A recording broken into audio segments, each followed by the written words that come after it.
Deus, nosso Pai Todo-Poderoso, nós te agradecemos, Senhor, Pai, por estar participando nesse momento das verdades de Deus, dos estudos das coisas de Deus.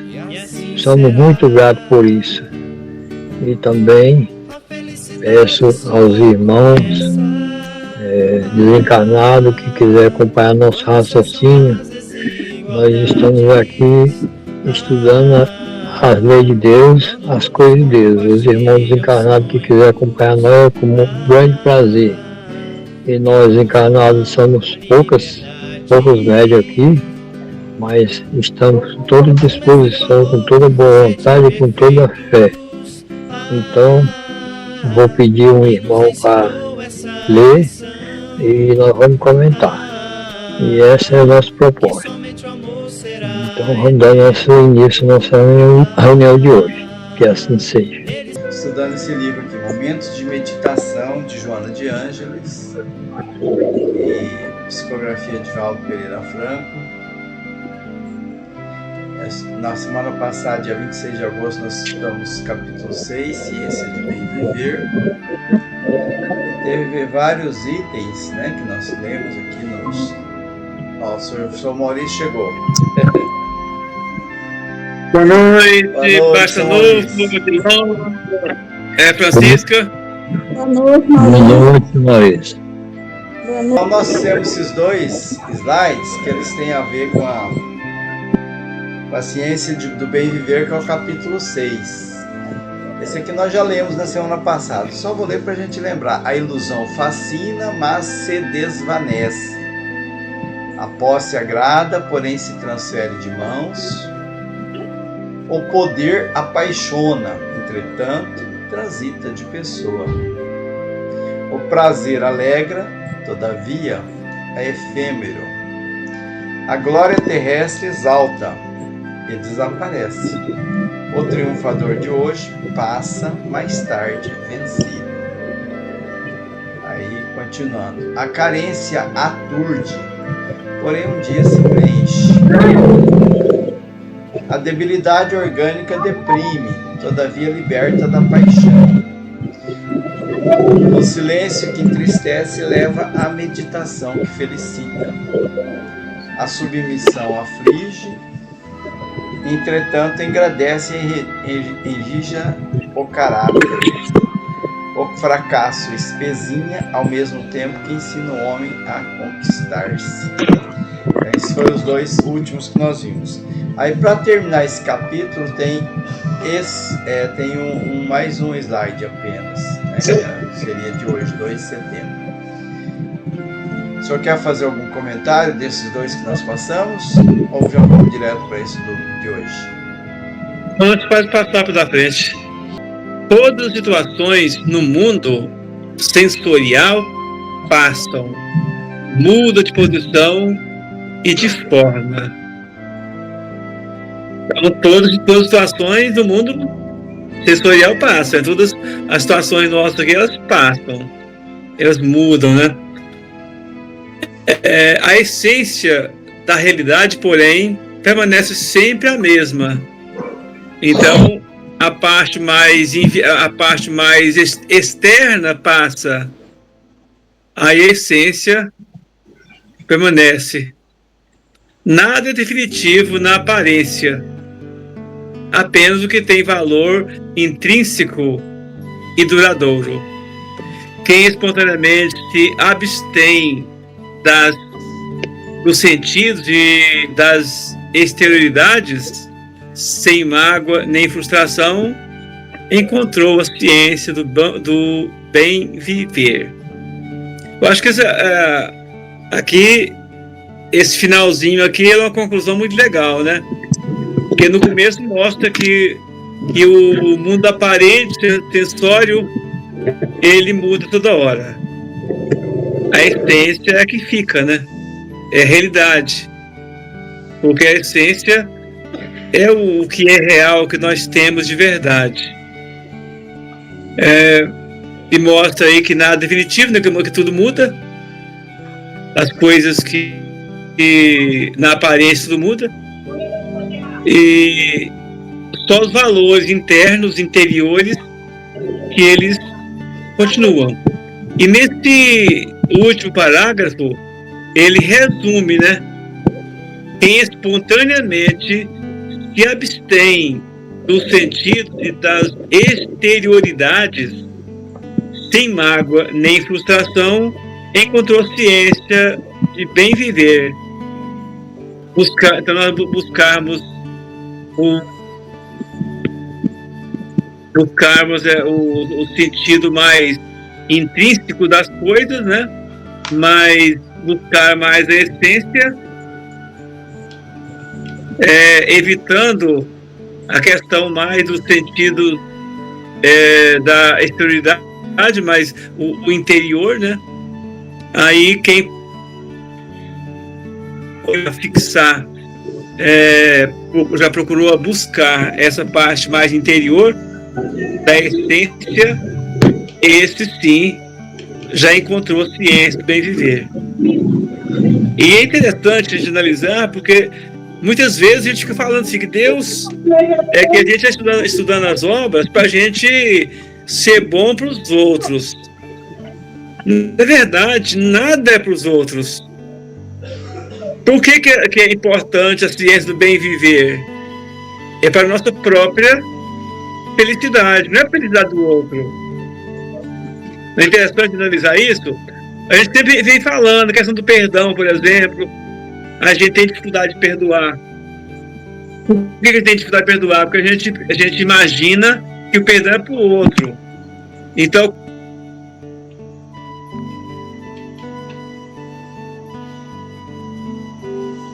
eu não posso perdoar o cara de maneira alguma, ele não pode, ele não merece, né, o perdão, porque eu estou pensando que eu estou fazendo para ele.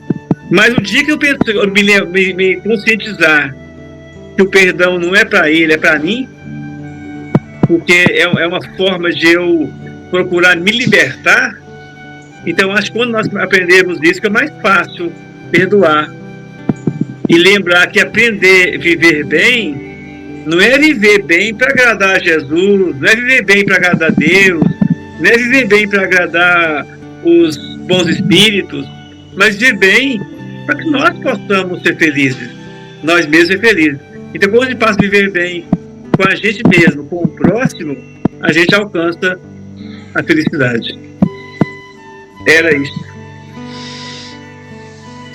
Francisca Barçanufo. Não, estou concordando aqui com o senhor Maurício. Que a verdade é o que fica, né? É o que fica. Rodeia para aqui, rodeia para ali, mas a verdade é o que. Essa é garantida, né? A Joana de Anjos aqui apresenta para nós uma versão mais ampliada, né, e profunda daquela questão que Maria disse para o Chico, né, Chico Xavier: tudo passa, mas tudo passa aquilo que é transitório, né, que é do mundo sensorial, que é o que está externo, como o senhor Maurício bem expôs. As aparências mudam, né? E a gente se ilude com as aparências, como foi dito nos slides anteriores, né? A gente se ilude e trata as aparências como se elas fossem permanentes, né? Para sempre. E é o caminho para a frustração, para a desilusão, como nós já vimos no anterior. Então, como foi dito aqui, o convite final aqui nesse último parágrafo é bem o que é, né? A gente espontaneamente. E espontaneamente é complicado, né? A gente fazer espontaneamente, a gente se abster, se deixar de lado os sentidos e as exterioridades. A gente geralmente se agarra às coisas que são da matéria e despreza muitas vezes o que é do espírito. E conforme a gente vai vivendo, vai amadurecendo, essa ciência do bem viver vai ficando vai ficando melhor para a gente aceitar, né? Aí no começo a gente resiste bastante. Existe bastante. Tá certo. Muito bem. Vamos então para o quadro. Eu coloquei um quadro aqui que eu tirei da internet, porque o título é Ascetismo. E eu achei ele em espanhol, né? Mas acho que dá pra gente entender mais ou menos, né? Ele tá... O que é ascetismo? Ele faz aqui um comparativo entre ascetismo e misticismo. Né?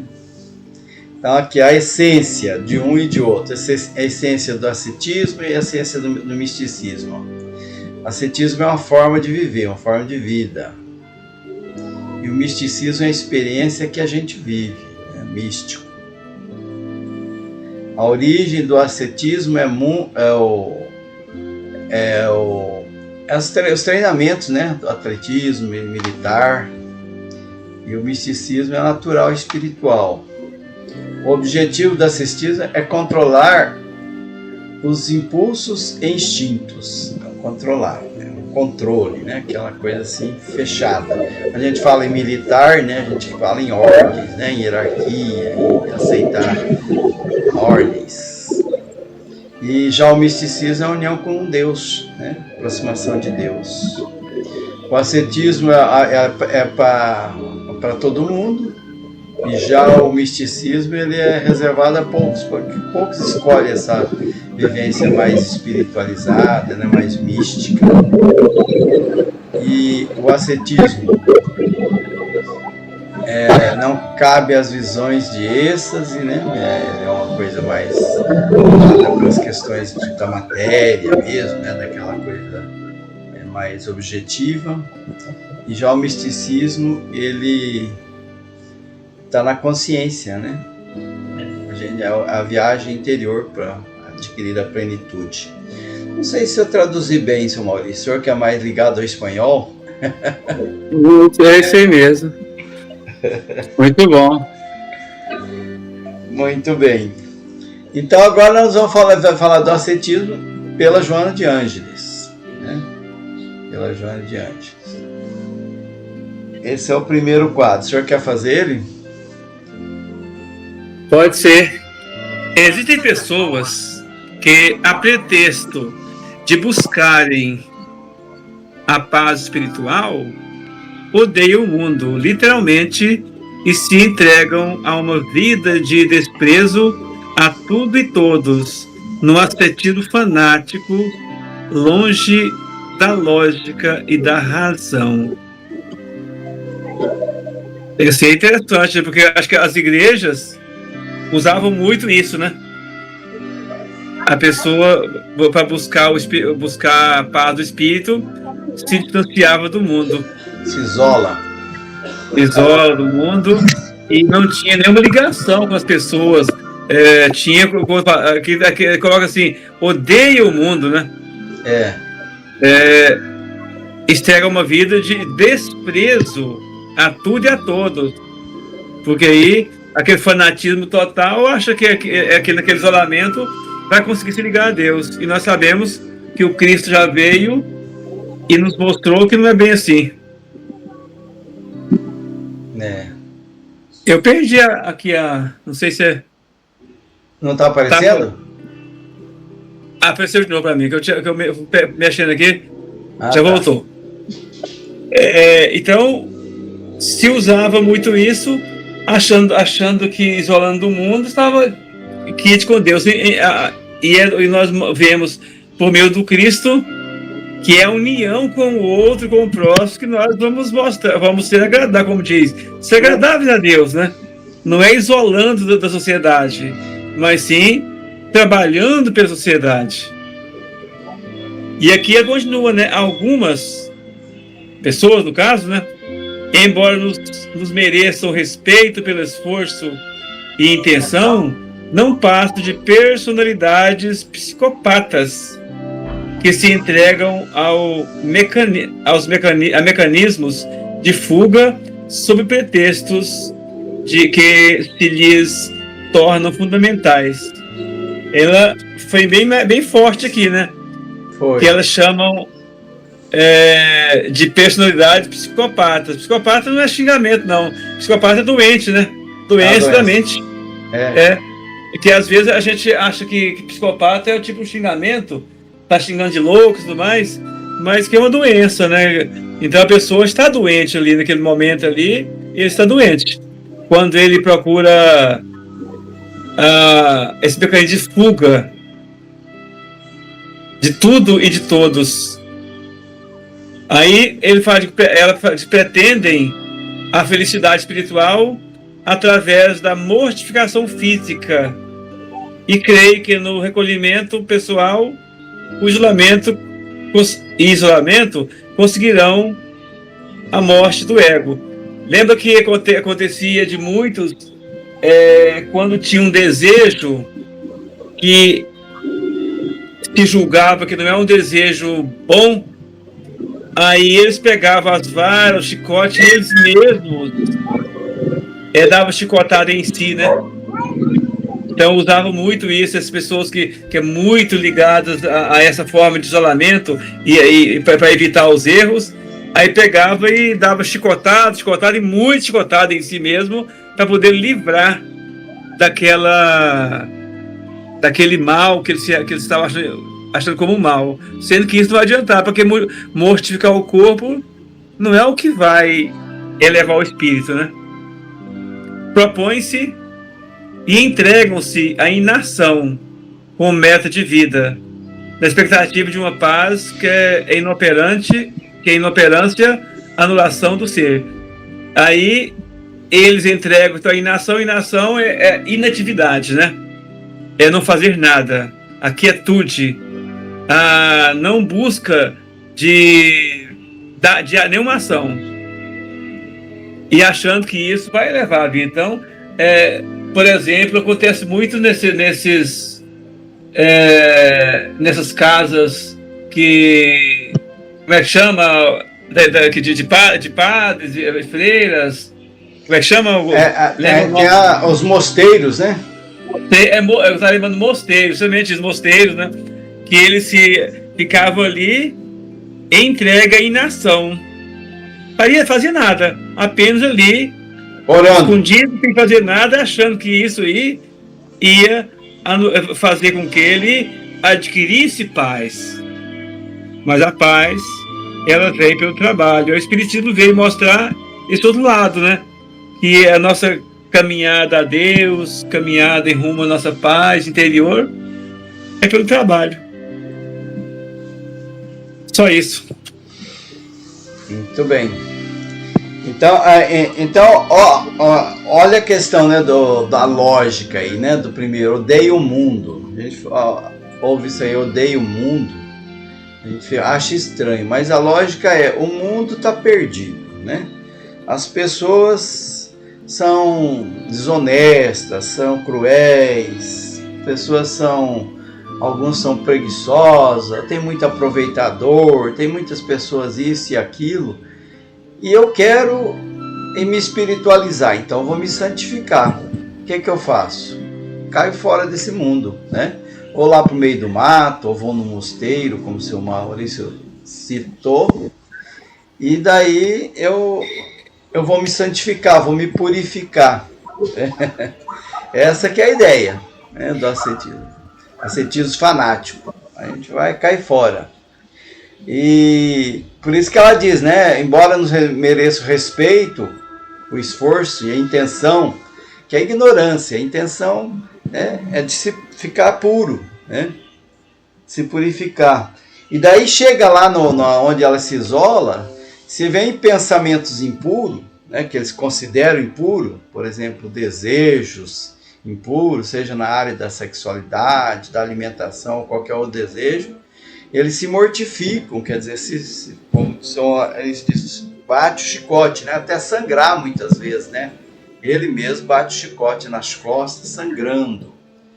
Então são pessoas assim que estão nessa lida, achando que esse é o caminho, né, para santificar-se. O isolamento e a mortificação do corpo físico. O corpo físico é uma coisa impura, é ruim, né? Porque A carne que na ideia dessas pessoas é justamente a nossa corpo físico, né, que é chamada carne, é que nos corrompe. Né? Por isso que diz a carne é fraca, né? A carne não é fraca nem forte, né? Na verdade é nós. Mas eles acreditam nisso. E daí ela diz que não passam de personalidades psicopatas.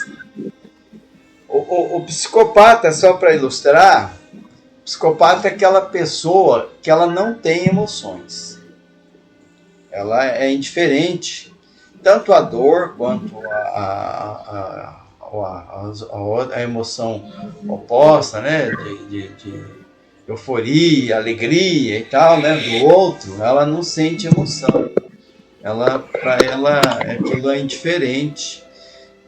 Uma vez eu assisti, foi uma palestra até do Jorge Larraia, ele estava falando sobre psicopata, diz que tem estudo que de 3 a 7% da população tem psicopatia. Que parece ter uma questão mesmo no cérebro físico, que isola essa parte onde a pessoa emite emoções. Por isso que ela pode fazer, tanto faz ela torturar alguém, como fazer, ela não sente nada por isso, né? Ela não sente...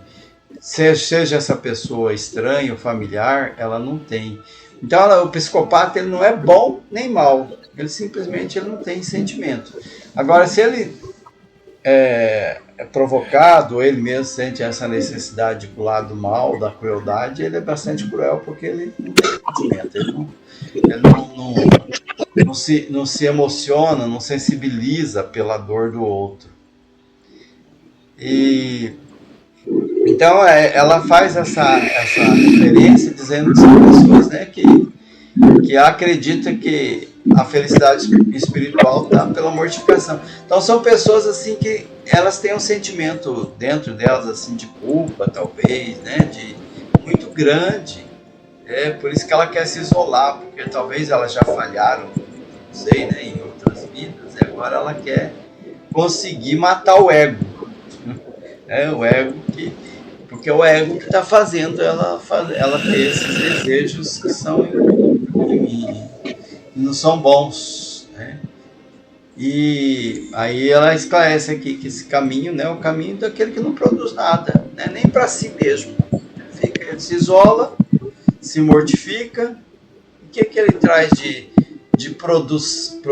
algo produtivo para o próximo, ou para a sociedade, ou para ele mesmo? O que ele aprende com isso, né? Que ele cresce, né? Então, que cria aquela expectativa que vai encontrar a paz, né, na anulação do que ele é. E hoje acho que existe bem menos, né? Mas já tinha muitas sociedades, né, que se isolavam para se purificar. E alguns se isolam mesmo individualmente, né?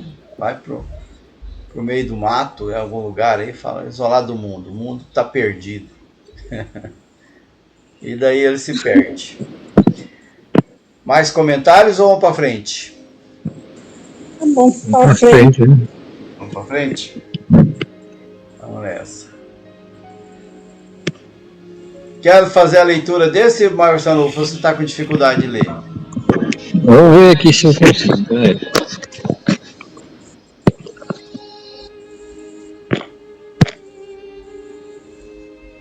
Tá difícil. Tá difícil? Dentro do carro aqui tá. Então tá. Então eu vou ler. A Francisco também deve estar com dificuldade lá, né? Com o celular. A telinha pequena é mais difícil.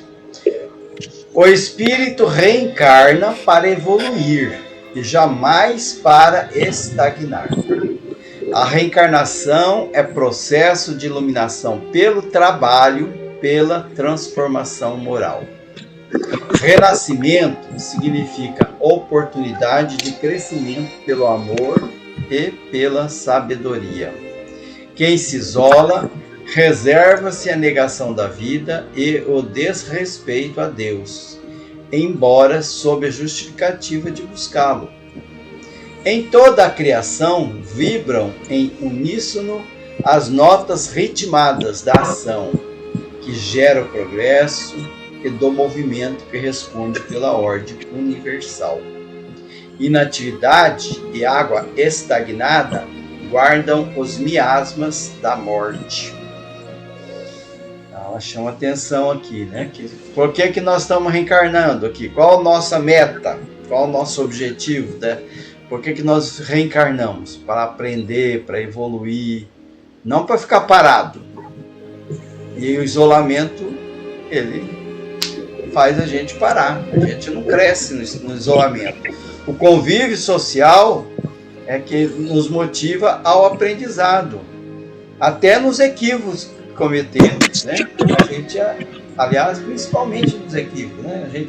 A gente cresce, a gente equivoca e às vezes tem resposta quase que imediata daquele equívoco, né? Sofre, dói, e aí a gente busca não fazer mais.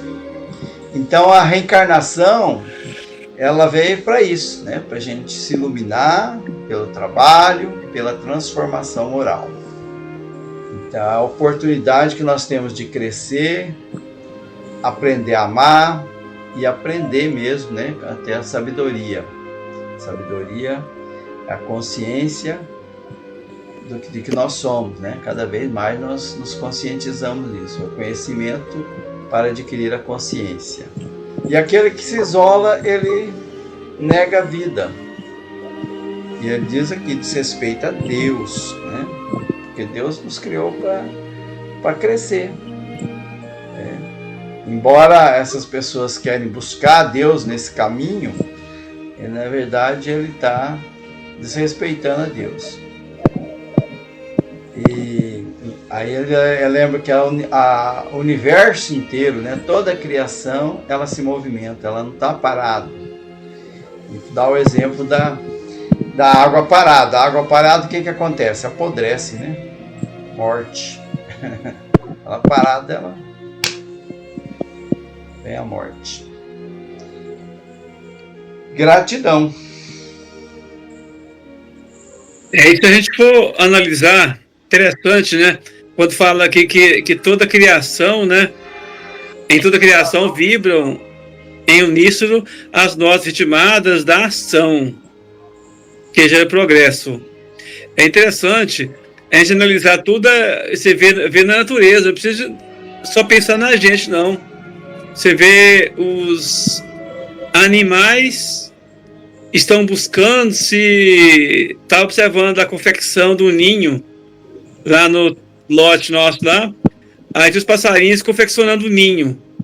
Coisa mais bela. A gente vê ele sair lá, pegar um gravetinho, vai lá e coloca, depois ele fica ajeitando, ele fica pegando o bico, puxando para cima, para baixo, para o lado, ajeitando aqueles gravetinhos para fazer um ninho, coisa mais bela. Se nós observarmos a abelha, tanto que é bonito, né? Uma abelha, um enxame de abelha, quando faz uma casa, aí faz aqueles favos de mel, a coisa mais perfeita. E está trabalhando ali, criando. Quantas pessoas, a gente mesmo em casa, a gente sempre tem uma garrafinha de mel que as abelhas fizeram. Não foi o homem que fez o mel, né? A abelha fez o mel, trabalhando. Então tudo tem ação, né? E a gente fugir da ação, a gente está fugindo de toda a lei do progresso. Porque a lei do progresso é a lei de Deus, que nos criou para progredir. Tanto progredir materialmente, mas principalmente progredir intelectualmente e moralmente.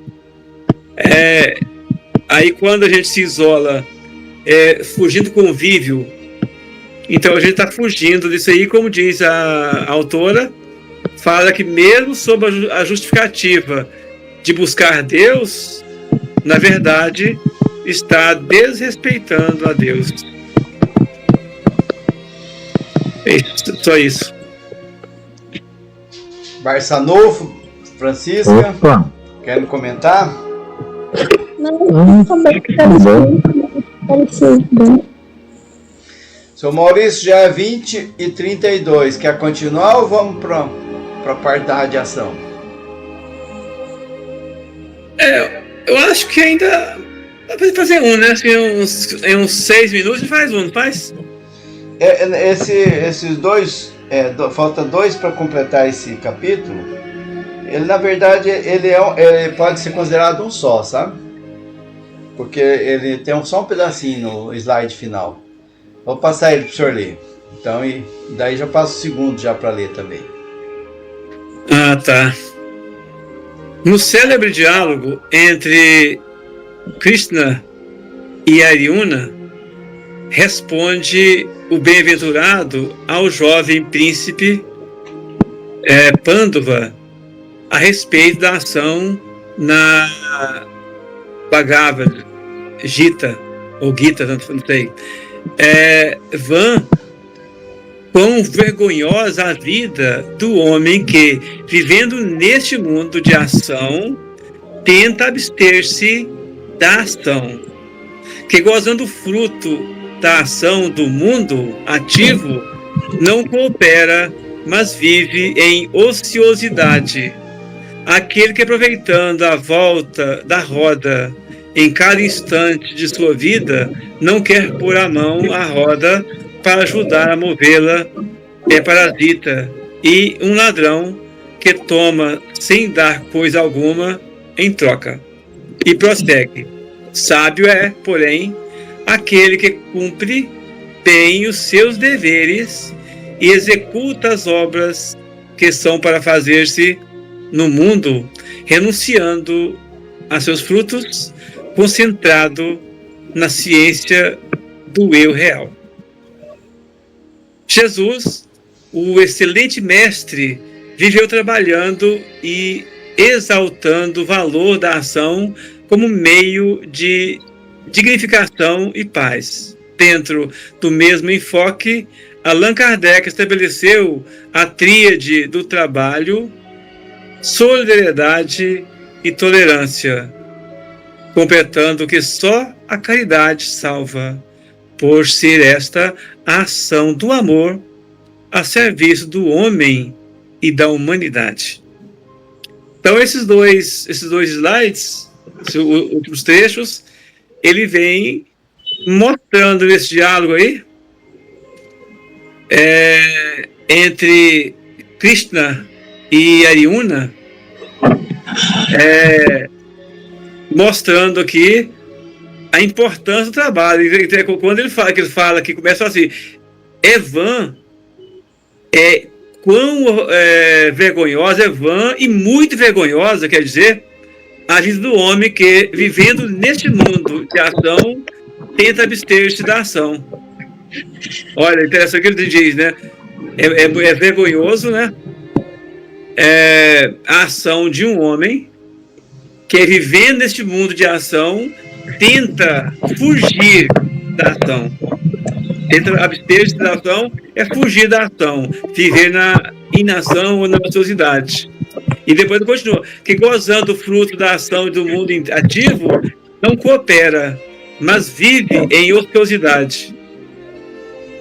E assim por diante, que aproveita a volta da roda, mas também não coloca a mão para ajudar, ou seja, aproveita as coisas que estão acontecendo, mas não provoca, não tenta ajudar, porque a roda rode mais fácil, então é parasita.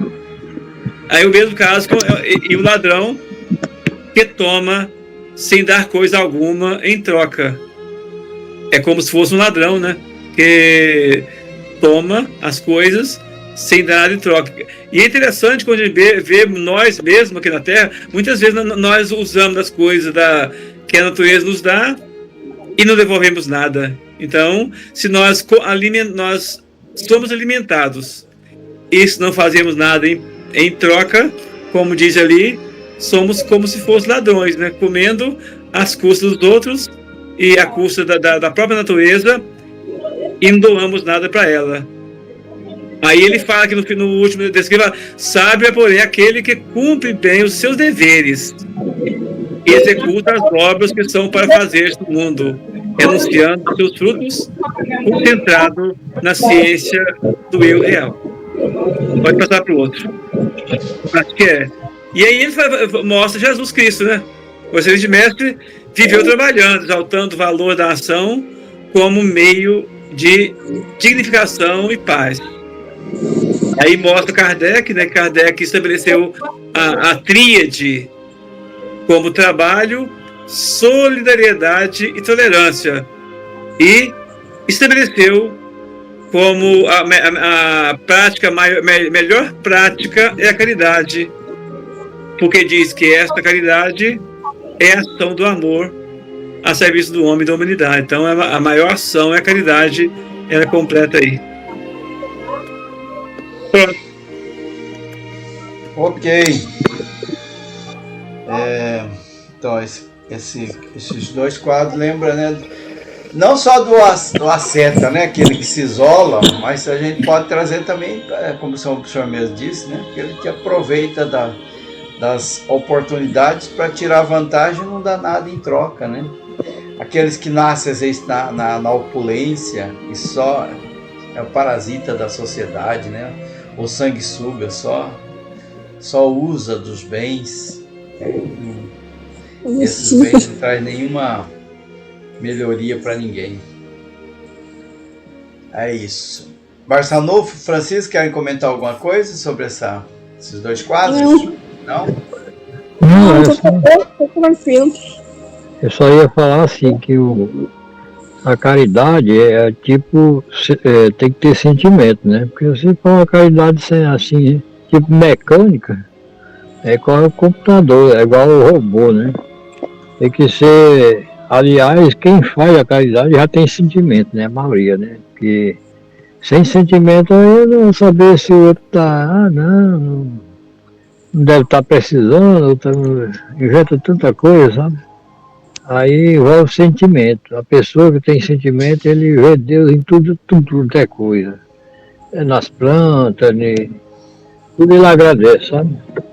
E o preguiçoso aí, como diz o Maurício, o preguiçoso ele quer viver essa nocidade, ele não quer saber de Deus, ele pensa que, tá bom, e quando eu chegar lá eu vejo esse negócio aí. Não precisa não. Então é só isso.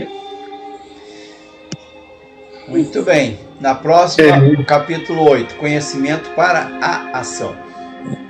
Por sua conta, seu Maurício. Então, coloca musiquinha para nós. Aí vamos fazer aquela mesma lógica, né? Eu vou começar.